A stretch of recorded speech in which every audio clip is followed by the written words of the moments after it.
Hello students, today I am going to teach you chapter number 5 of Honeysuckle. The name of the chapter is A Different Kind of School. This is a chapter in which it is told that a child can learn by doing in a great way. So we can say that this lesson is a message about how doing simple things can make learning more interesting and easier. Now I'm going to explain the chapter. So first paragraph is I had heard a great deal about Miss Beam's school, but not till last week did the chance come to visit it. In this paragraph, the narrator tells us that he had heard a lot of about Miss Beam's school, but he didn't get any chance to visit Miss Beam's school. But last week he had the chance to visit there. That's why he went to Miss Beam's school to see it. Now come to the second paragraph. The second paragraph is when I arrived there was no one in sight but a girl of about 12. Her eyes were covered with a bandage and she was being led carefully between the flower beds by a little boy who was about 4 years younger. She stopped and it looked like she asked him who had come. He seemed to be describing me to her. Then they passed on. In this paragraph, the narrator tells us that when he arrived, he reached the school. There was no one inside. Inside means to be seen. He didn't see anyone. But he saw a girl of about 12 years. The age of the girl was about 12 years. She was about 12 years old. Eyes were covered with a bandage. Eyes were covered with a bandage with a cover.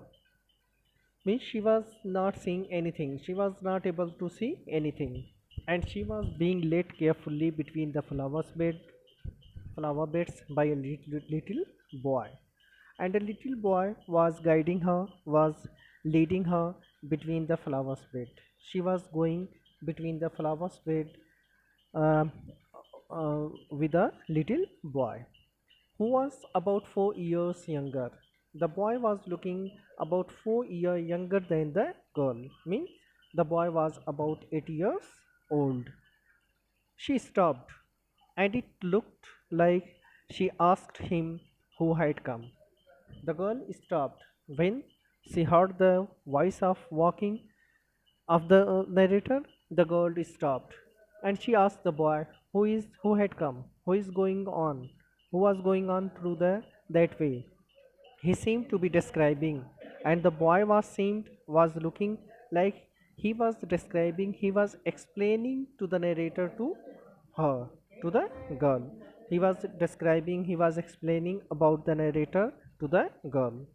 Then they passed on, and after that, the boy and the girl both passed on. They went from that place. Now come to the next paragraph. The next paragraph is Miss Beam was all that I had expected, middle aged, full of authority, yet kindly and understanding. Her hair was beginning to turn grey, and she had the kind of plump figure that is likely to be comforting to a homesick child. I asked her some questions about her teaching methods, which I had heard was simple. In this paragraph, the narrator tells us that Miss Beam was all that he had expected about her. She was middle aged, she was full of authority, yet she was kindly and understanding. Her hair was beginning to turn grey. Her hair was growing a little bit grey, and she had that kind of plump. Plump means a little bit. Here you can say pleasantly fat, and she had the kind of plump figure. She was a little bit fat. That is likely to be comforting to a homesick child. uh, it is like to be comforting with a homesick child, and asked her some questions about her teaching methods. And the narrator asked Miss Beams about some questions about her teaching methods. What are the teaching methods that she applied in her school? Which I had heard were simple. Which means the teaching method that the narrator heard about those teaching methods, that the teaching methods were very simple. Now come to the next paragraph. The next paragraph is no more than is needed to help them to learn how to do things. Simple spelling, adding, subtracting, multiplying, and writing. The rest is done by reading to them and by interesting talks during which they have to sit still and keep their hands quiet. There are practically no other lessons. Now, Miss Beams explains that no more than is needed to help them. We don't use more things, more subjects for the help of our children in the school to learn how to do things. We only teach them simple spelling, simple adding, subtracting, multiplying, and writing, and these are enough for them for their teaching. The rest is done by reading to them and by interesting talks, and the rest of the teaching is done by reading to them. The teacher reads to them and by interesting talks, and the teacher also talks with them in interesting way, during which they have to sit still and keep their hands quiet. During the talk, the students need to sit silently and they have to put their hands quietly without making any noise. There are practically no other lessons, and practically there are no other lessons except these ones, except these lessons.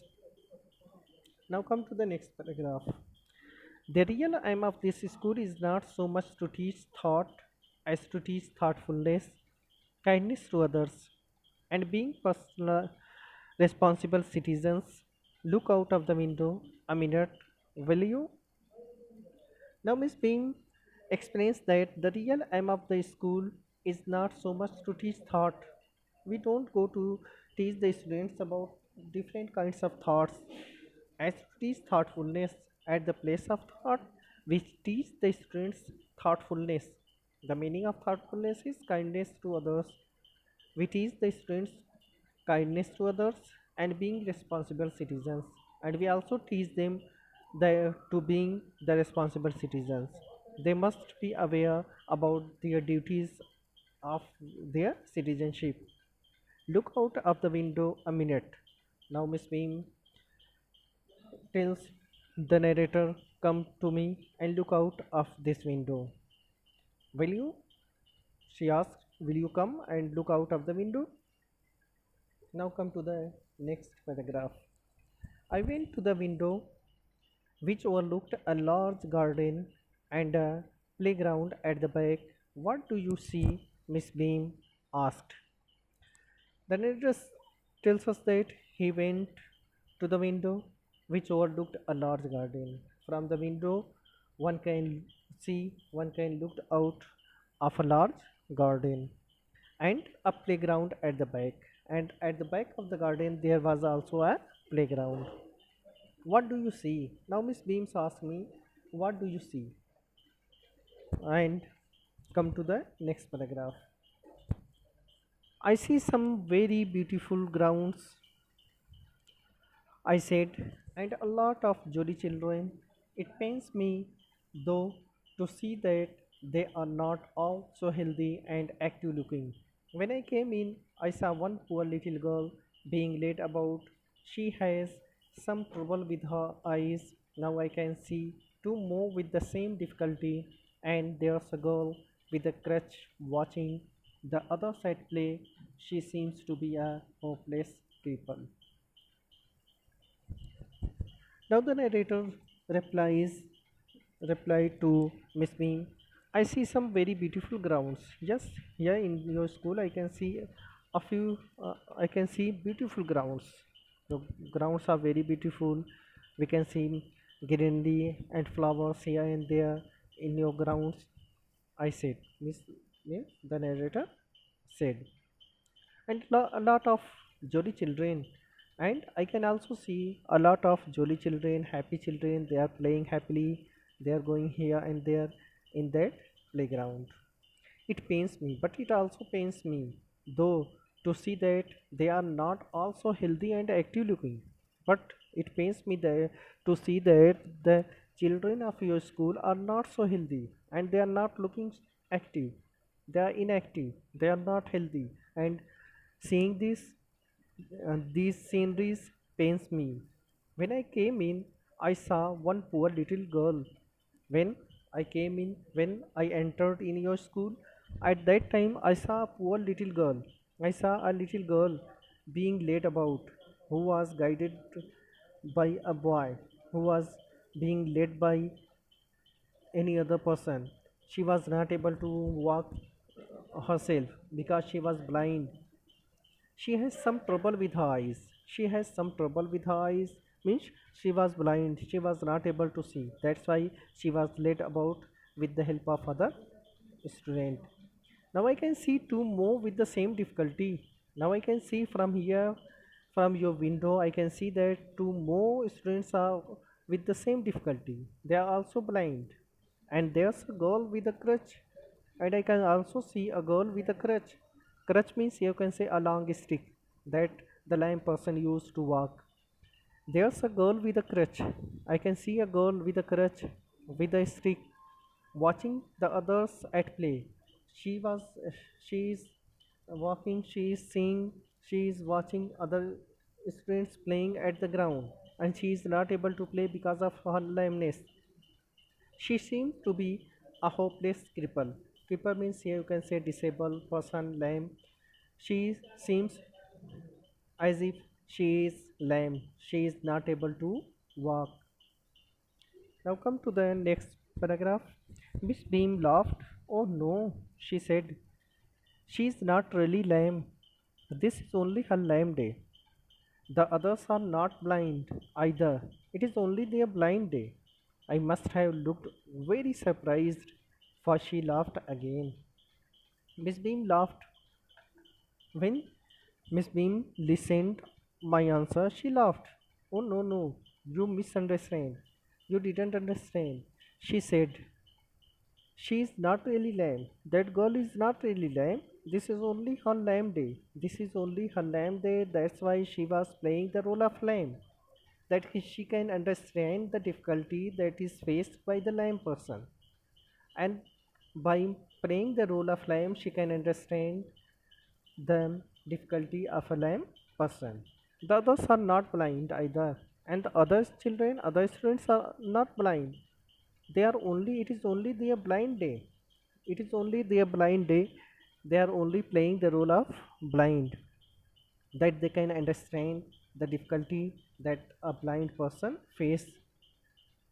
I must have looked very surprised. Now the narrator tells us that he was very surprised by listening this, for she laughed again, and at the same time Miss Beam laughed once again, and she told me the reality of the students. For today, your class is over. Thank you. Have a nice day.